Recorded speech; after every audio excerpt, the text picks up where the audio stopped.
शरद पवार यांच्या आणखी एका आमदाराची एकनाथ शिंदेची जवळीक वाढलेली आहे। माळशिरसचे आमदार उत्तमराव जानकर यांनी एकनाथ शिंदेंवर कौतुकाचा वर्षाव केलेला आहे।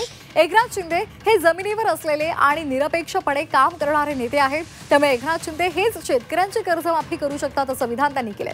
त्यामुळे राजकीय वर्तुळामध्ये चर्चांना उधाण आलंय।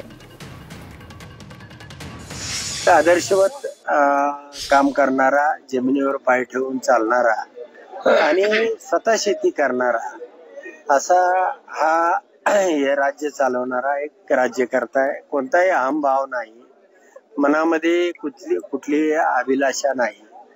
काल बच्चू कडू साहेबांनी हे जे आंदोलन पुकारलेलं होतं की या गोरगरीब शेतकऱ्याचं कर्ज माफ करावं आणि ते कर्ज माफ हे शिंदे साहेब करू शकतात आणि म्हणून त्या ठिकाणी त्यांना पांडुरंगाच्या दारामध्ये साकडं घातलं की म्हणजे पांडुरंगानं साक्षी ठेवून शिंदे साहेबांनी हे काम करावं आणि हे सगळ्यात तुमच्या जसं तुम्ही इतर अनेक कामं चांगली केलेली तसं हे काम करावं अशी अपेक्षा।